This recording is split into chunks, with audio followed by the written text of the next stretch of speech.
Okay, thank you, Jackie, and good morning, everybody. It's such a great pleasure to be here with you all today, and I hope you're all healthy and well.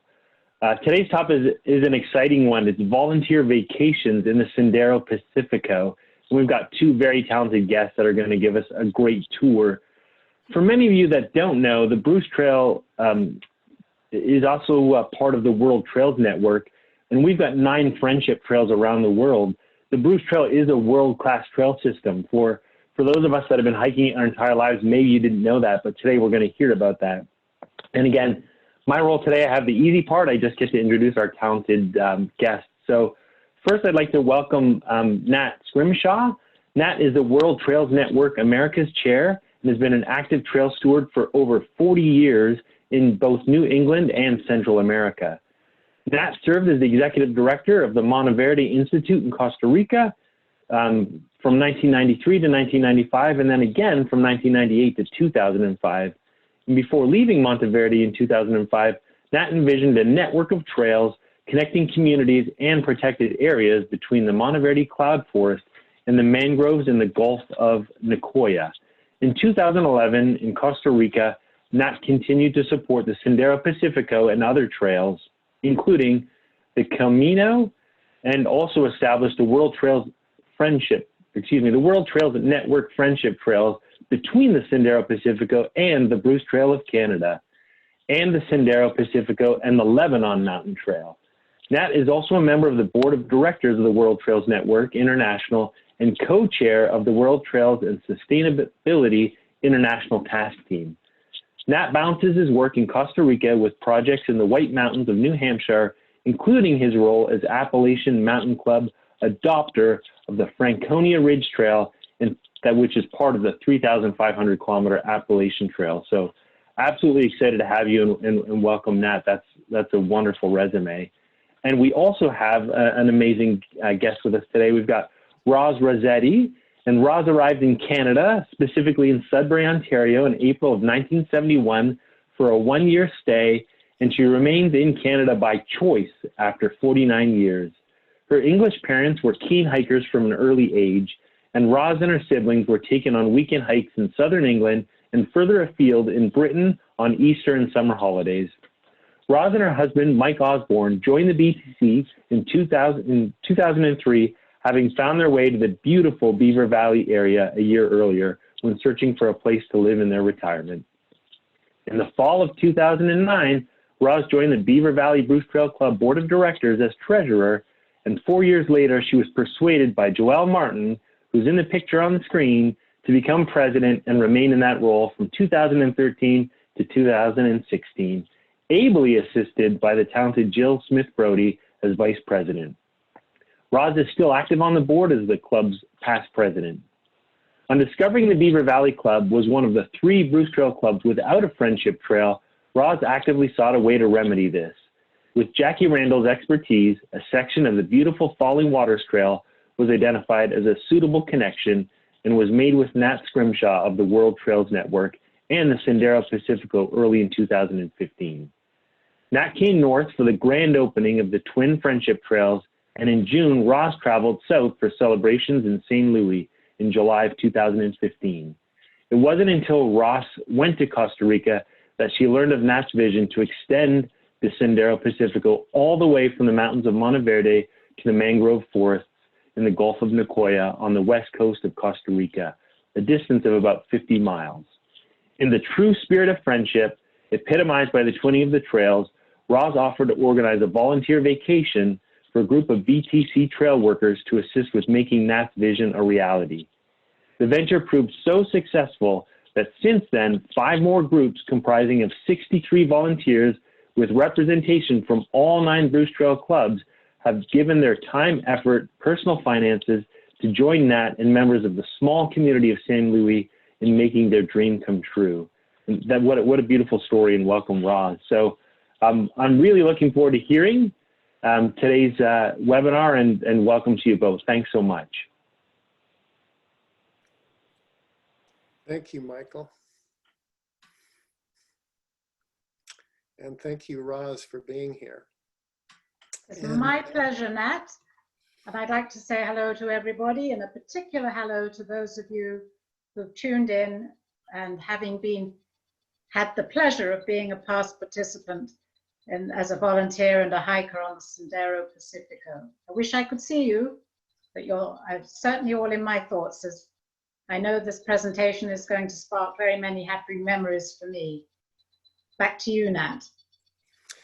Yeah, I also I'm wishing that I could see all of my old friends from past years working on the trail. And I hope that some of you will come back in the years ahead. So to get started, this photo that you see right here is from the inauguration of the Bruce Trail section in Costa Rica. And that's when Roz and Joelle came down and helped us get the whole Friendship Trail project started.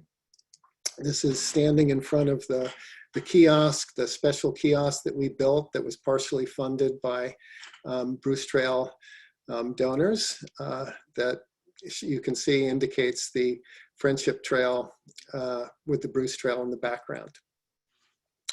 But let's jump right into the questions, why you're here.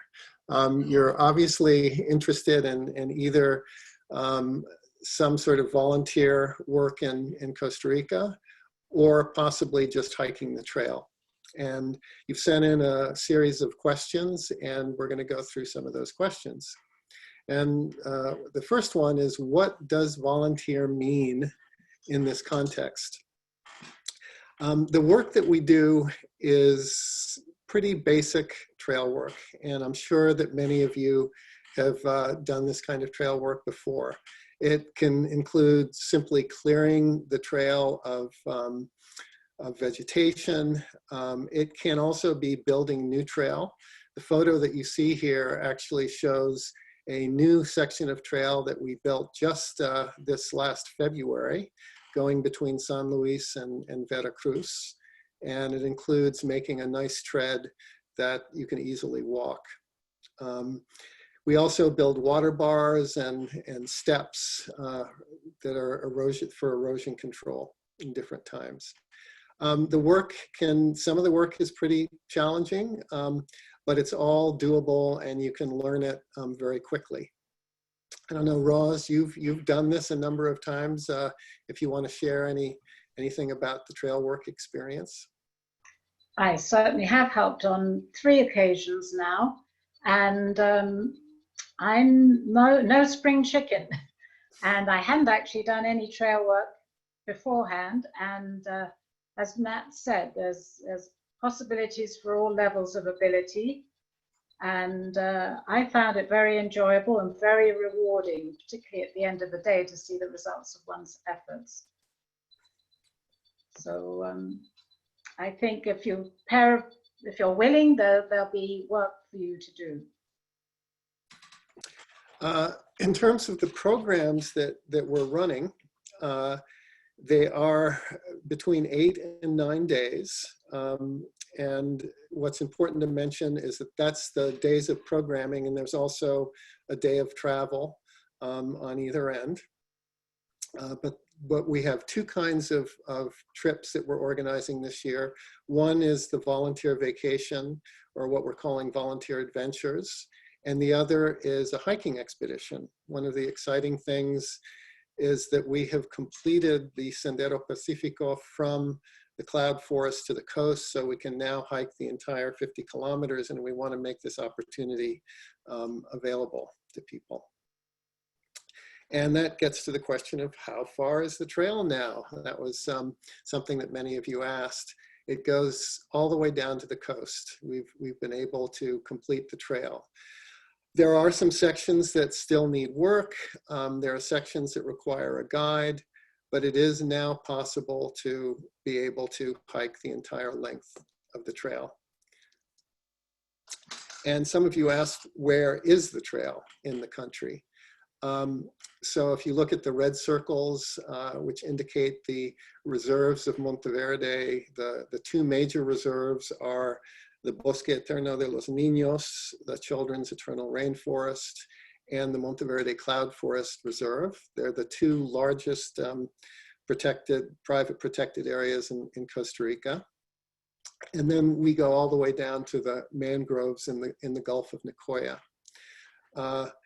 So that's a sense of where it is in the country. Here is another question was, how long should one plan for if one wishes to do the trail end to end?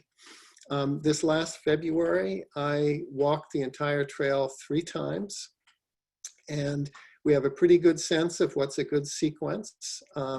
It can be done in 6 days, although we're recommending 7 days.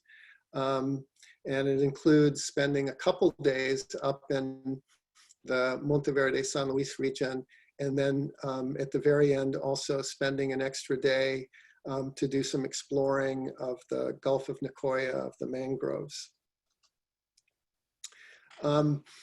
Something new for this year is we're also working collaboratively with another trail in Costa Rica called the Camino de Costa Rica.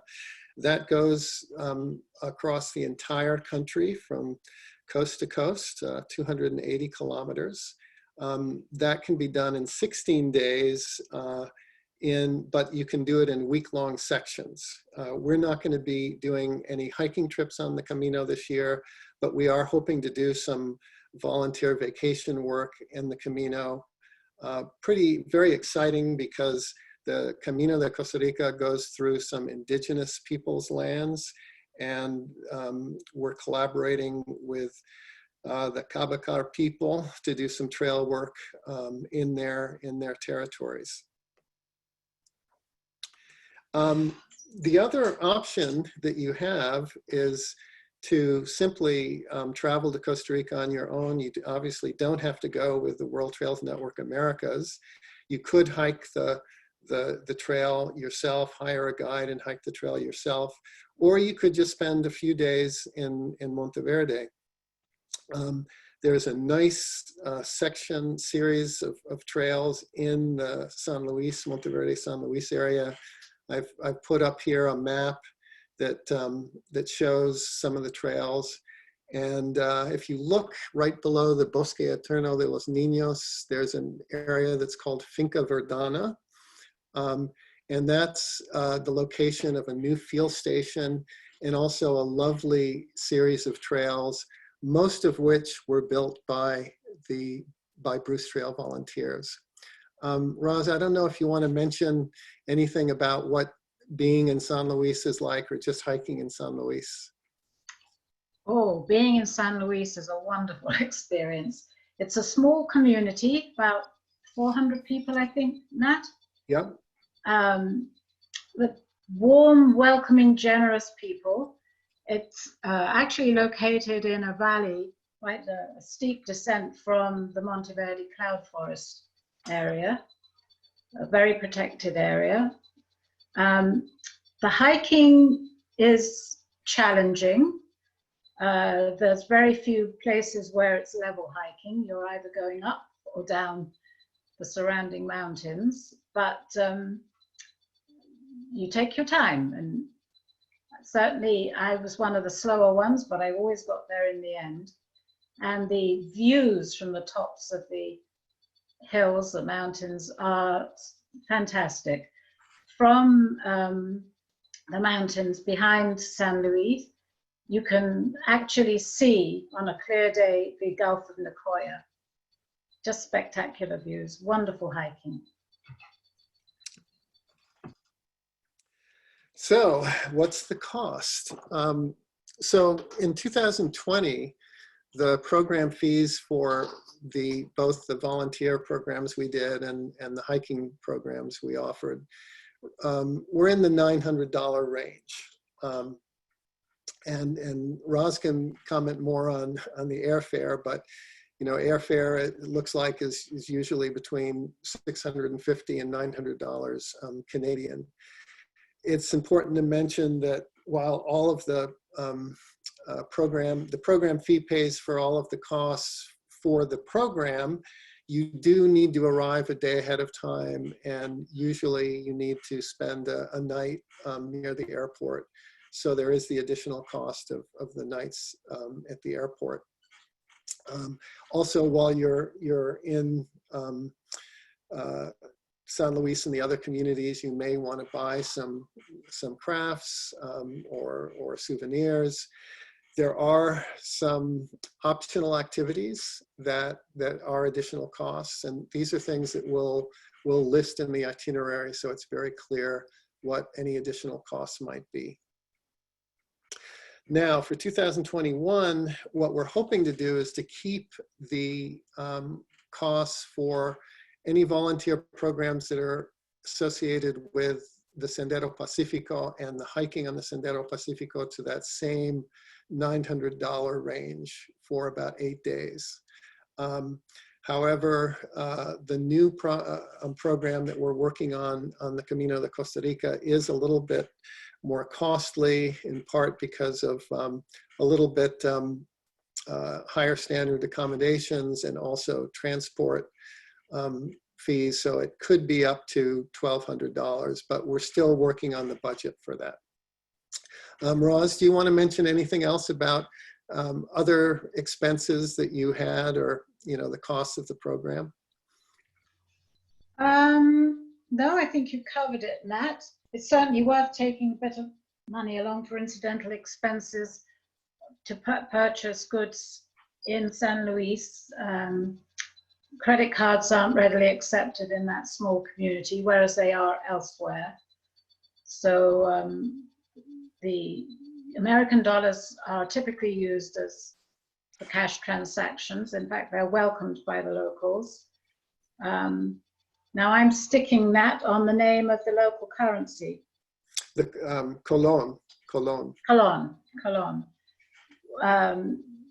You can change some US dollars for colon at the airport when you arrive, or you'll find when you hand over a couple of dollars US, you'll get change back in colon. The denominations are somewhat difficult to work with because they're in the thousands. I think something like 100 colon is equal to 25 cents Canadian. I can't remember the exact exchange rate, but something in that order. Yeah, and of course the exchange rate does change. Varies. Yeah. I will just comment on the flights from Toronto. There are daily flights, or I should qualify that. Before COVID-19, there were daily flights by Air Canada from Toronto to San Jose Airport. SJO are the identifying letters there. WestJet also has direct flights, but only twice a week. They were operating on Saturdays and Tuesdays only.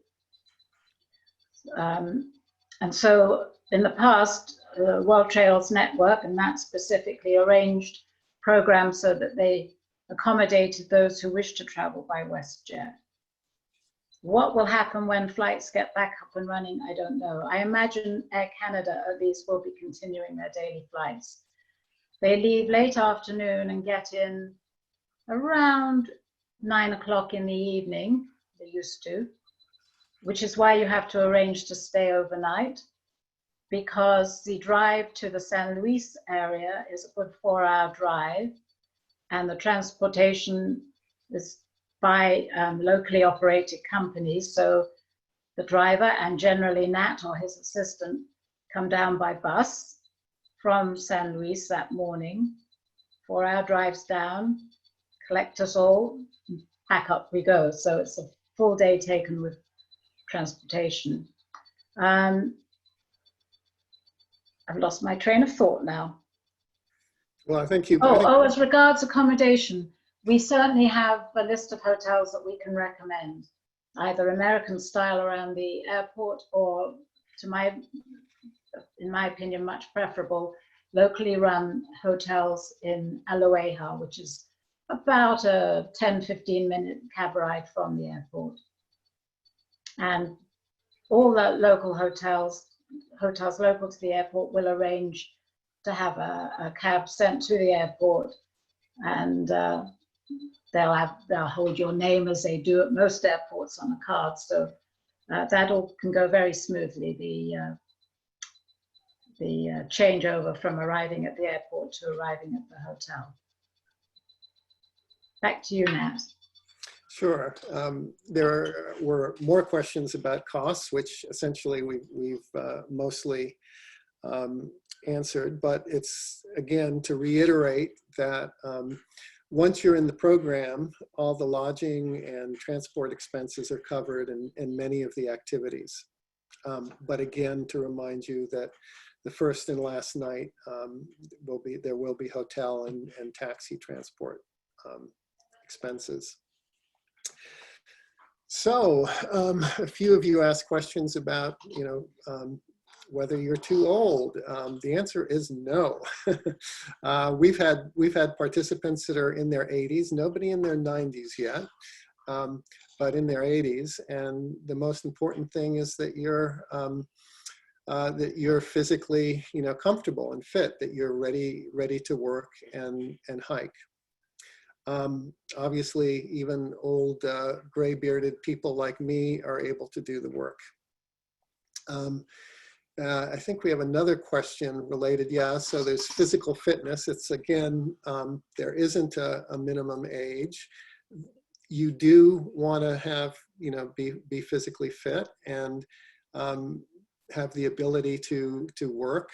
I should say that we don't work the full day. We usually work about till noon and then have the afternoon to do other activities. Roz, do you want to say anything about what it's like to work and some of the physical requirements?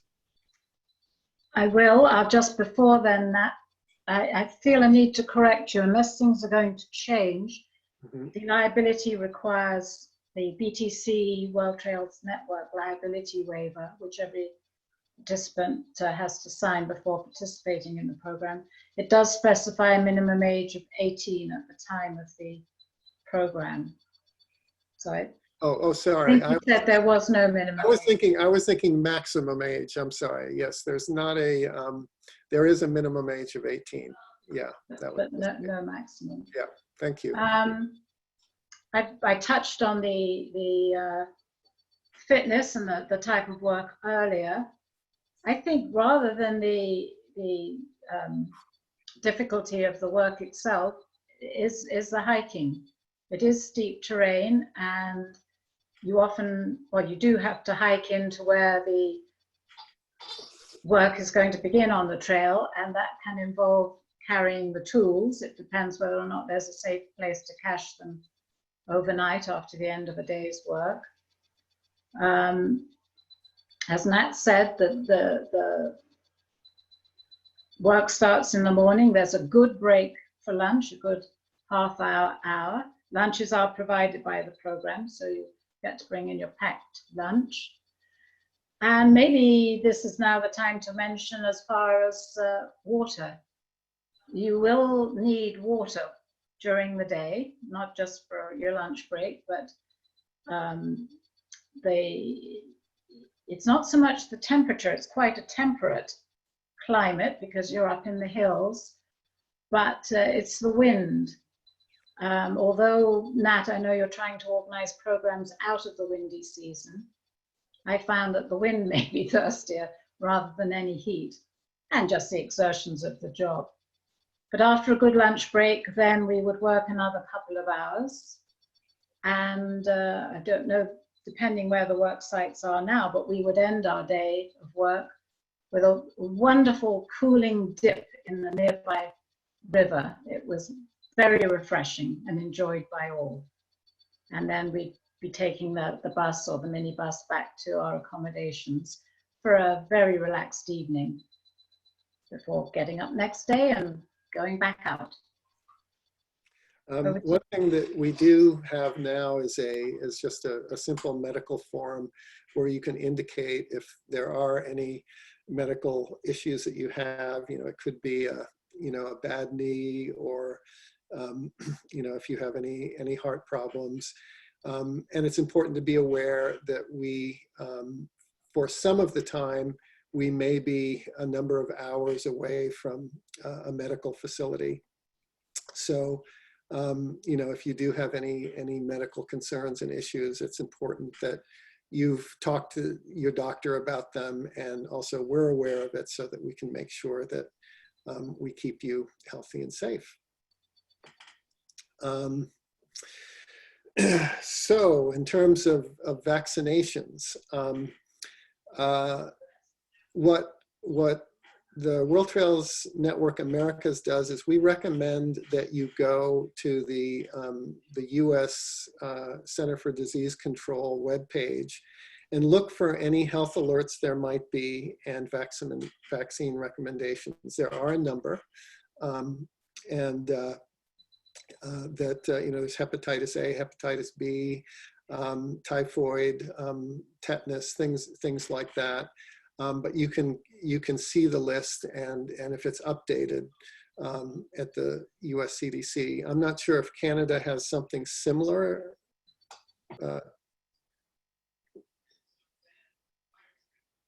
Oops, Roz, you're muted. Sorry, thank you. Yes, we do. There's, I can send it to Jackie. There's a link to our a Government of Canada health site that recommends vaccinations for different areas, but also has travel alerts.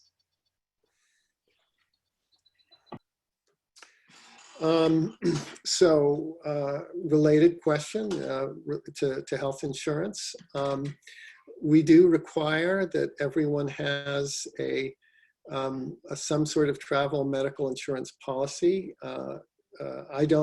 I'm not as familiar with the Canadian insurance system. I know that with many of the US insurance carriers, that extends to travel.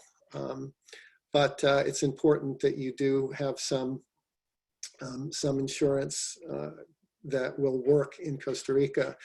We use an emergency medical service that's in Monteverde.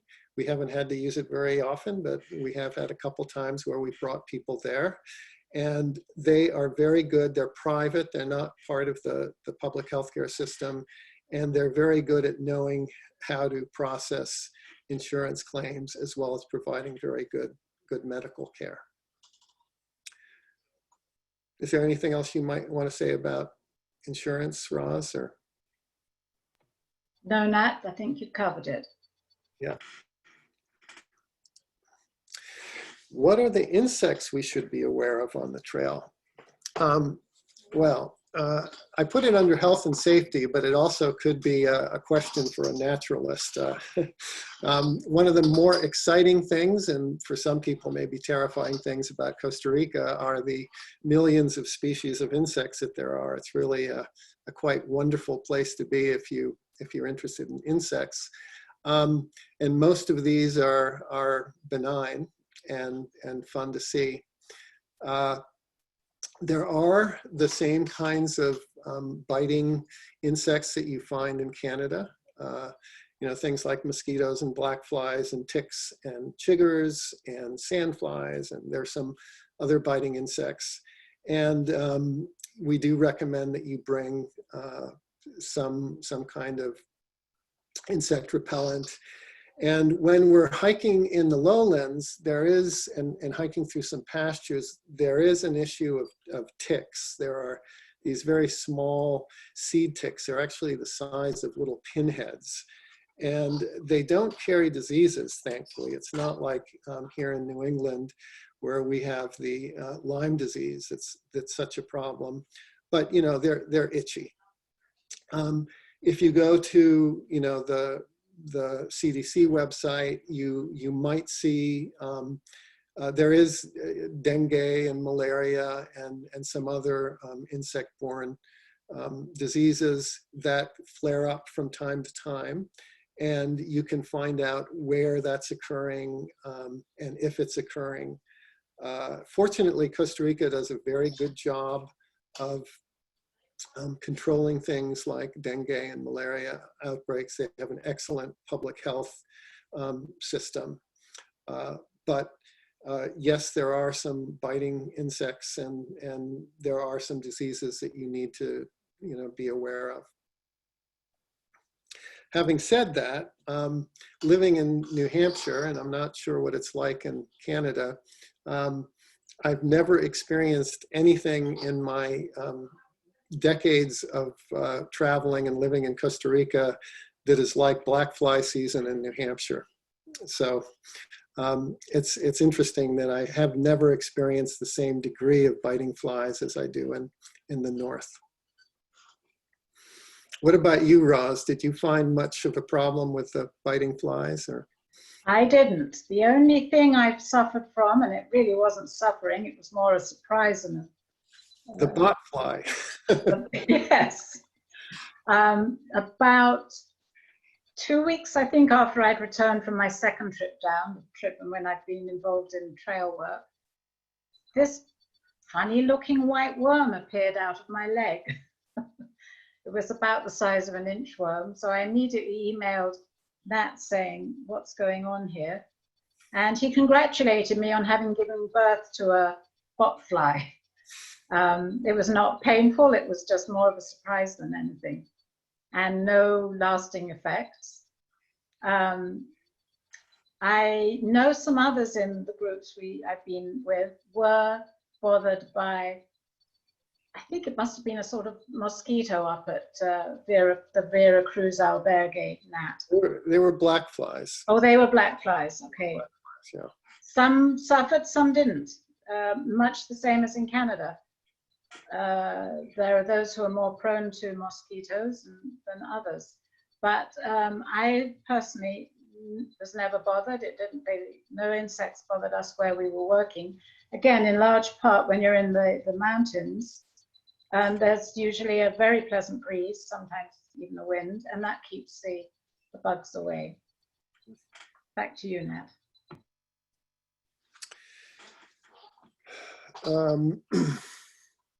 So, and we've already discussed many of the requirements, health and physical requirements.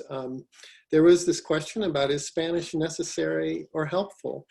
It's not necessary. Many people speak English, and whoever is coordinating or guiding, if it's me or someone else, speaks Spanish and can translate. But is it helpful? Yes, it is, because it's wonderful to be able to share and communicate with the local people. Many of the people in the Monteverde area do also speak English. As you go down the trail, and there are fewer English speakers, but everybody is very, very friendly. What was your experience, Ross? I don't speak Spanish. I had no trouble communicating, none at all. And as Nat says, people very friendly. Just to point out these photos here, the one that's above is when we worked with a whole group of high school students together on the trail. And the one below is the inauguration of the Bruce Trail. We're cutting the ribbon of the Bruce Trail Sendero Pacifico Friendship Trail. How are locals responding to the influx of people? So, a few things about that. Costa Ricans are just incredibly friendly and warm people. And I think that's one of the things that almost everybody who's been on the trips has been impressed and surprised by, is just the experience of being in community with the local people. So people come thinking they're going to have a nice natural experience and they're going to have a work experience, but not necessarily the level of cultural exchange that occurs. Also, the benefit to the local economy is very important. The tourism that's represented by your paying for the room and lodging and guides is very important to the local economy. And so people are appreciative of that. Having said that, there are different communities, and the community of Monteverde is very, very developed. And some of the lower communities are less developed. And there is a sentiment that that many communities don't want to become as developed as Monteverde, that Monteverde has gone too far. And one of the reasons that they're appreciative of the trekking or hiking tourism versus the adventure tourism and the other kinds of tourist activities that tend to congregate lots of people is that the trekking tourism has less of an impact on the communities. It brings in some of the income and the cultural exchange without necessarily some of the downsides of tourism that you see in areas like Monteverde or La Fortuna or other popular destinations. Roz, I know you've had a very good experience in the years you've been down. What would you comment? Not sure I can add anything to what you say, Nat, other than just, well, the people are very welcoming. San Luis is near to Monteverde, but a completely different environment, very natural, with small entrepreneurial enterprises. One of the joys of the hiking trail is, unlike many of the activities in the more touristy areas, there is no, much like the Bruce Trail, there's no fee to actually use the trail. And this has meant a lot to the local community because, frankly, they can't afford the cost of some of the American priced adventure experiences, but they can get out on their own trails for free and do so. You see family groups going out for a picnic, and many of them join in the work parties or come and join us during a lunch break when we've been working on the trail. Back to you, Matt. Just looking at these photos that are here, I just want to mention that the one below is, again, the inauguration of the Bruce Trail, Friendship Trail with the Sendero Pacifico. There's Joel. And the one above is the most recent celebration we had in Santa Rosa of the twin trail with the Lebanon Mountain Trail. And we had a wonderful celebration with the people of Santa Rosa. Will we be doing a timber framing workshop again? Unfortunately not in 2021, but we do hope we can do the program again in future years. It was really a great experience. The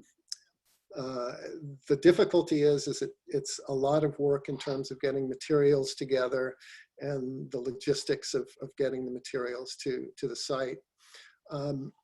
We do have some concerns in 2021 because of COVID-19, and we were a little concerned about trying to do too much in 2021. So we're going to postpone timber framing to another year. Sorry. What qualifies a trail to be twinned with the Bruce Trail? So I know that you can go and get information, you know, from the Bruce Trail Conservancy about the Friendship Trail program. You can also go to the World Trails Network website. The Friendship Trail program is a program of the World Trails Network, and you can get more information there. When is the next trip to Costa Rica? I've put this towards the end, even though it's a health and safety, in part because this is the big question.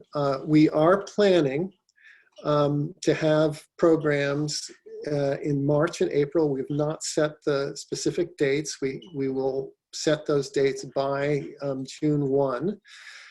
We're hoping to do 2 volunteer adventures, volunteer vacations, and 2 hiking expeditions on the Sendero Pacifico. But obviously, this is a different world we're living in. We don't know how long the COVID crisis will will last. There's a very good possibility that there could be another wave this winter. And we do need to be, prepared to cancel programs. So the answer is the next trip is planned for March 2021, but we know we have to be cautious and be prepared to cancel the programs if we have to. Related to that is something that I wanted to share with all of you, a program that we're now negotiating with the Alliance for the Monteverde, for the Alliance for the Sendero Pacifico, which is the equivalent to the Bruce Trail Conservancy, the organization that oversees the entire trail, about possibly setting up a web portal where you can buy products from Sendero Pacifico communities, things like coffee, soaps, arts and crafts that possibly could be purchased and sent by mail. And the reason that we're doing this is because the COVID-19 has had a huge economic impact on Costa Rica. Monteverde did a survey in the community, and 80% of the population is either unemployed or underemployed. They're very dependent upon tourism.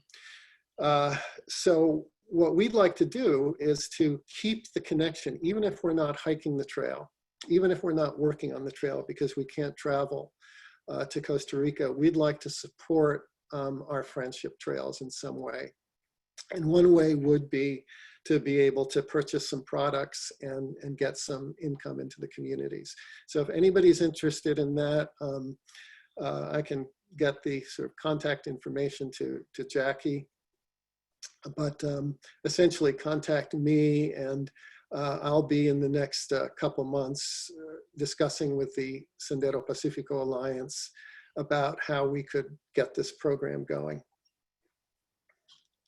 I don't know, Roz, you have some experience with some of these products, like the natural soaps from Monteverde Cosmetics and the wonderful coffee. Do you want to say anything about that?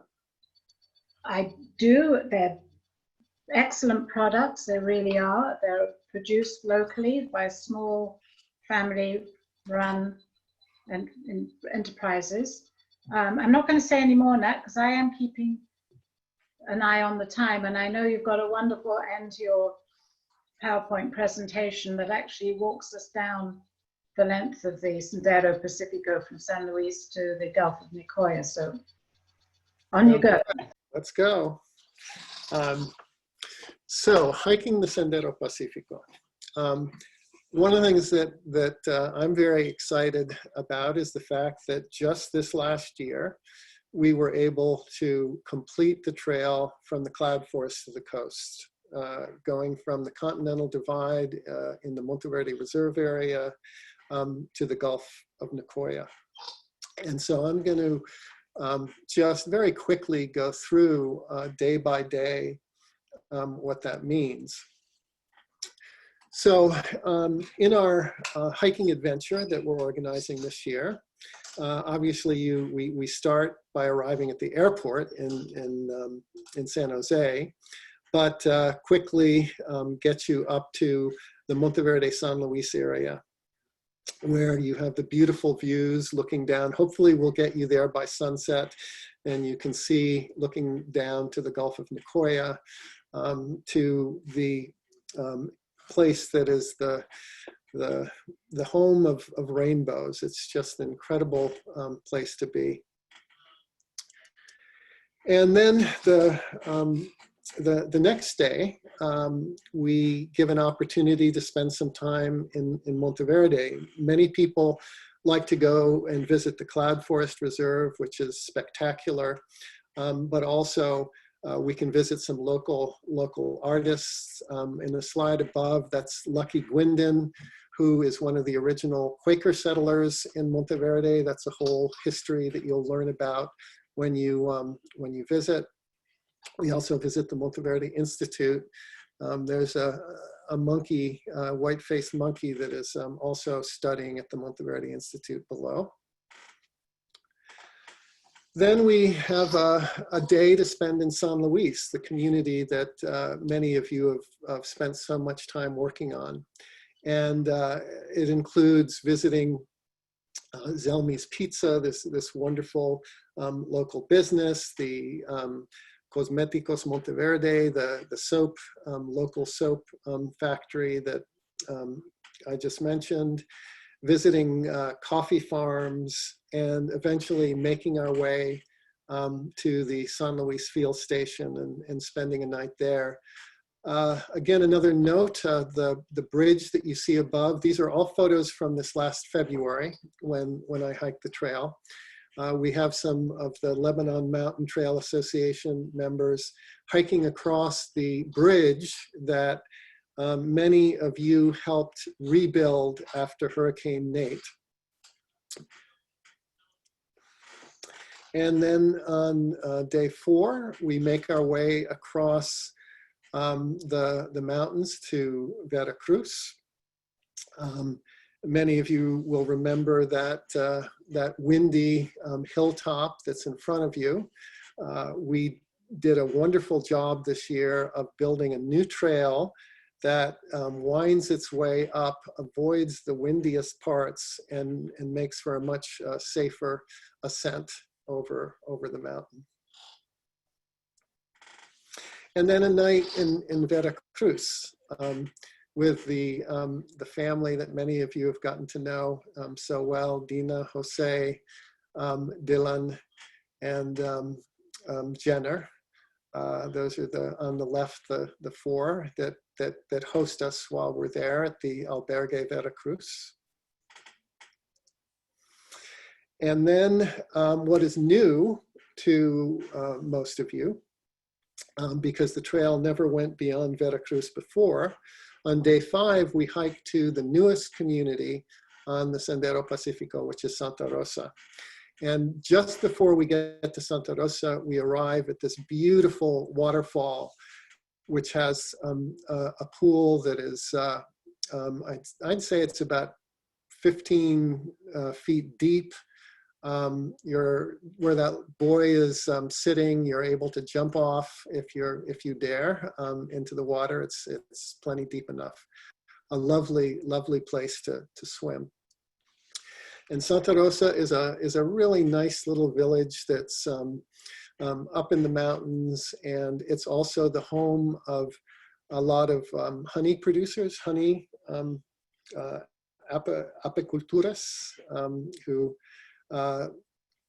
make honey and sell honey, which is also another product that I hope we could possibly send to Canada if it's permitted.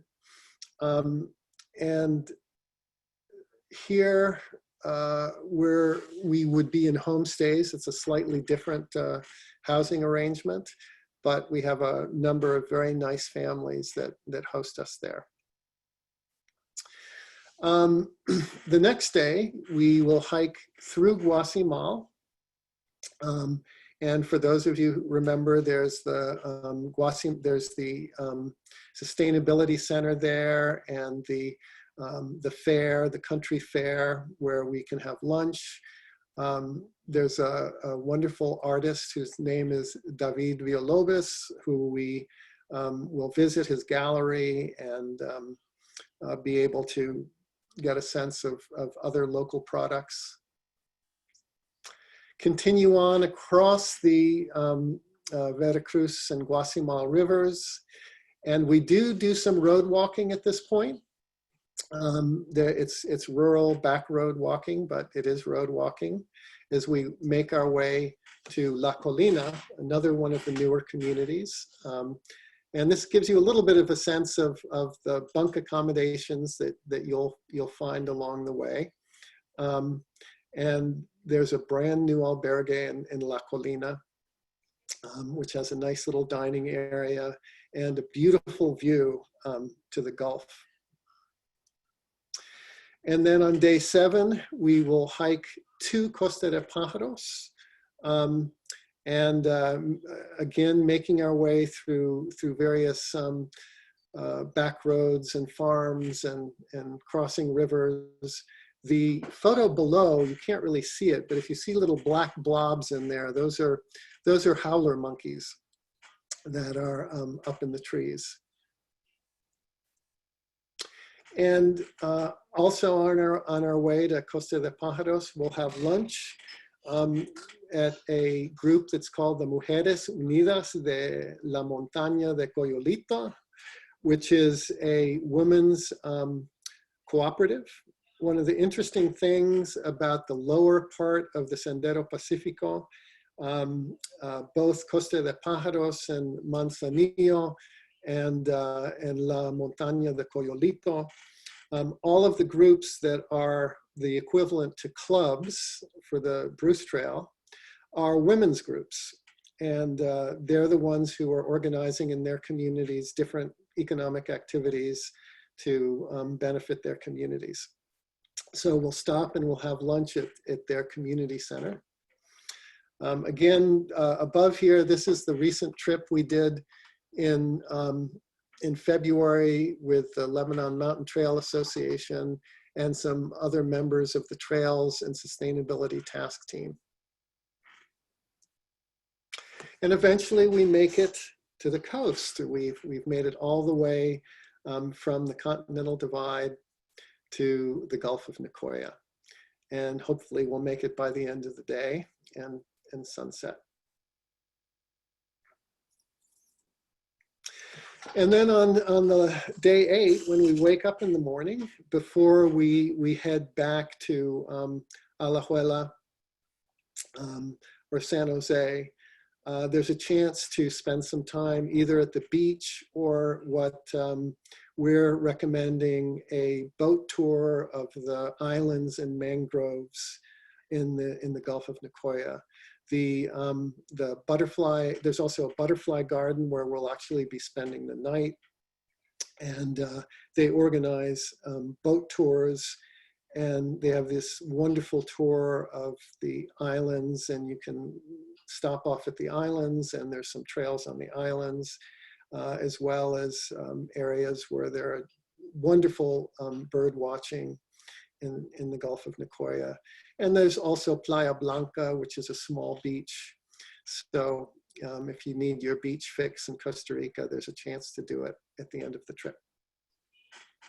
So that's a quick pass through the new Sendero Pacifico all the way to the Gulf of Nicoya. In terms of getting more information and updates on the status of our 2021 trips, the best thing to do is to sign up for our newsletter. And I think Jackie is gonna post the link to that if you want to subscribe to our newsletter. And with that, I think we'll turn things over to Mike again, so that we can answer any additional questions that have come in. All right. Well, thank you, Nat, and thank you, Roz. That was absolutely spectacular, and I can't tell you how beautiful it was to see those pictures sitting here looking outside and seeing the rain. It's nice to dream of some nicer places and nicer days for sure. So we do have quite a few questions, and I'm going to group a few of them into categories. And so the first one is, has Costa Rica been affected by COVID-19? And I think in one of the slides I did see you had a graph up, but are you able to speak to that? Sure. Let me actually see if I can find that graph again, because it's very, I think it's very interesting. This is actually every week the Ministry of Health sends out this graphic that you see on the right here. And what you can see here, I think this is the 28th of April. And you can see that the total number of cases is a little over 700. And if you look at the rate of increase, you can see in that green graphic there that it is approaching right now a crest or a peak. It does seem to, the curve does seem to be flattening. Costa Rica has done an excellent job of controlling the COVID-19 virus. They have, as I mentioned before, an excellent public health system, and they have, the entire country is under lockdown at this point. They're very strict about it, but it's meant that they've been able to really control the virus. The other side of the coin with that is that it's absolutely devastated the economy, which is very dependent upon tourism. And I think one of the big questions and concerns are things like food security for people who've lost income, and also people who are going bankrupt because they've had loans and, you know, for their hotels or businesses. So the long-term consequences are really a big question mark, and one of the big you know, concerns I have and hope that I have that we can contribute to positively and safely bringing international travel back to Costa Rica. Okay, great. Thank you. Thank you very much. So there were quite a few questions about this, and I'm going to ask. In one of the pictures, Roz was wearing what looked sort of like rubber boots. And so the questions about how much clothing do we carry and what kind of gear do you need, and those sorts of questions. Yeah, much of this has to do with the time of year. And we're trying to have our programs more in the dry season, which means that there'll be less of a need for the wet weather gear. However, in the cloud forest, there is always the possibility of rain and mist and wet. So you do need to have rain wind gear, and usually some kind of fleece type thing to keep you warm, because it can get cool at night. As you go down to the coast, you have to shed all of that because it gets very hot and dusty in the dry season. So you really need to have enough clothing to be prepared for very, very hot weather and swimming and what can be cool and chilly and wet and damp weather. So in terms of clothing, that's what you need. The rubber boots are probably not necessary during the time of year that we're working, and they're certainly not necessary in the lowlands. The most locals wear rubber boots out of habit, and you know, actually, I think you can see in the photo of me here that I'm wearing, you know, tall rubber boots. But it's not necessary in the dry season to have the rubber boots. One thing that I neglected to mention, that for the hiking adventure, we are transporting bags between the overnight locations. So we're not asking that people carry a full backpack. So all you need to carry is what you need for the day, for the hike.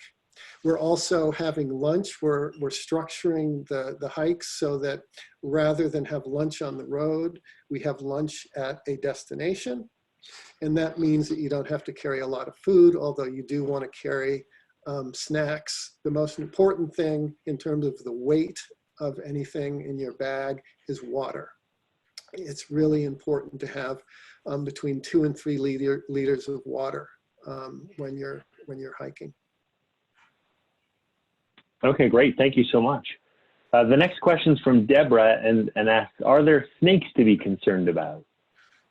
Yes, Costa Rica has venomous snakes, and you have to be aware and vigilant. It's good when you're hiking to have you know, to have sturdy boots that provide some protection. Also, long pants provide a little bit of protection too, and they're protection against ticks too when you're going in some of the pastures that have so many ticks. Having said that, it's not something that you probably will not see a poisonous snake while you're there, although you might. They're not leaping out of the forest and chasing you down on the trail. One reason that we do work to make sure the trails are very clear and visible is because you can see the tread and you're able to avoid a snake if there is one in the trail. So the answer is yes, there are poisonous snakes and you need to be aware and vigilant. But also it's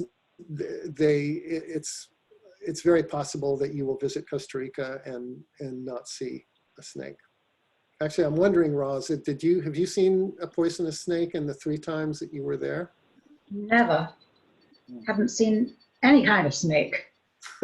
And just to very quickly refer to the question about clothing, when you sign up for the program, you will, whether volunteer work or hiking, in the past we've sent out a gear list with recommendations as to what you should have and what you might like to have. And I presume you'll keep that up, Matt. Yes, we do. Mm-hmm. Okay, great. Thank you very much. The next question comes from Judy, and it's, what is the elevation of the area, and are there any physical adjustments that Canadians need to make? Okay, so Roz is going to help me by translating this into meters, because unfortunately I'm from the United States and I think in feet. But Monteverde, the highest point in Monteverde is 6,000 feet at the Continental Divide. It's the Cerro de los Amigos. We don't actually get that high. Our highest point on the trip is about 5,000 feet. And then you go all the way down to the coast. You might experience, that's not terribly high. So you might experience some elevation, some effect of the elevation, but you're not getting up into the 7 or 8 or 9 or 10,000 feet. Okay, great. Roz? Roz? Michael, you're as good as I am at converting feet to meters. I reckon most of the audience probably understands feet, but Okay. 6,000 feet would be about 2,000 meters. But as Nat said, you don't get that high, so. Okay, great, thank you. I've got a comment here that says, please tell us how we can apply. All the programs sound fantastic.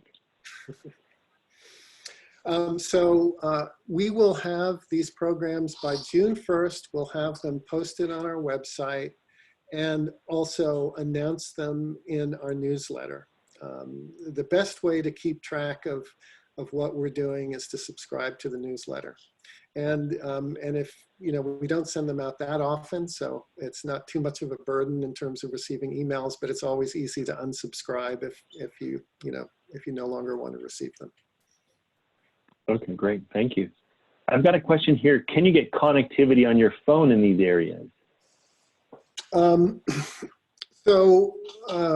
Yes, the answer is yes. It's very easy to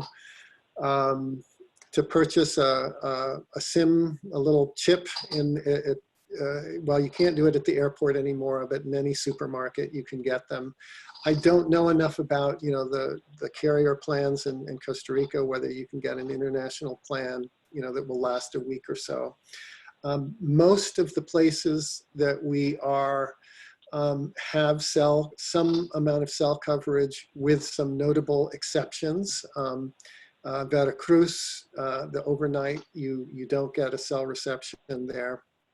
And there's a few points when we're hiking where we lose cell connectivity, but most of the trail has cell connectivity. Okay, great, thank you. Someone asked, what are the accommodations like? Are they segregated for couples? Is it like a bunkhouse? If you could comment on that. Yeah. So in Monteverde, San Luis, there are options. You can go from having sort of cabins and doubles and things like that to a bunk facility. So if you were visiting on your own, you could have a slightly upscale accommodation. For our hiking adventure and our volunteer trips, most of the accommodations are bunk facilities where you'll be in a room with other people, and that's true for most of the accommodations going all the way down to the coast. In the case of the Camino de Costa Rica, which is a new program we have, the accommodations are a little bit more upscale, and we're in, I think, doubles and triples. Okay, great. All right, thank you. I've got a question from Brenda. It says, are the steep slopes covered in Scree, or is it more like a trail-like surface? So there's not the Scree in terms of rock Scree. No, there's not that kind of environment. We're trying to make most of the surfaces trail-like surfaces. Parts of the trail cross pastures, and when you're crossing pastures, we're also trying to do things like clearly identify the trail where you cross the pastures, but sometimes we're walking in taller grass. But there's no scree or rock or that kind of environment. I had showed a peak that we had, I think partway through the slide presentation. There was this sort of rounded green peak. The trail had gone up a very, very steep section of that, and we've completely eliminated that by creating what's called a side hill trail, which is just a zigzagging up where we literally cut into the side of the mountain and created a tread. So what we're doing is where the trail is steeper and more difficult, we're actually rebuilding it so that it's a better walking environment. Okay, great. And we've got time for just two more quick questions. So I'm going to ask, do you have many volunteers in their 20s and 30s? So with the Bruce Trail groups, most of our volunteers, I'd say, have been 50s up, although with some exceptions. Roz, do you want to comment on your experience? I agree with the age range you've cited, but my goodness me, we'd love to know how to appeal to younger folk. I think it's a great opportunity for people younger than the age group we've been able to attract so far. As Matt has said, there have been some exceptions, and they have certainly enjoyed their time. I think there were a couple who were joint members of Iroquois and Toronto clubs. Can't remember the names offhand, but if anyone was interested, anybody younger is interested to speak with other younger folk, I'm sure we could put them in touch. So, okay, great, thanks. Well, just another comment on that is that we have run other groups through World Trails Network Americas that have been younger, mainly through the Appalachian Mountain Club. And we are interested in doing a trip, and if anybody is interested and would like to inquire, that would be a little bit more rustic. In other words, camping out at a location to do trail work where we're specifically, maybe targeting a younger age group, but we need to know if there are enough people that would want to do that. Okay, thank you very much. And then last question, and there are some more, but we're grateful for the participation. Can you do a volunteer 8-day and a hiking expedition back to back?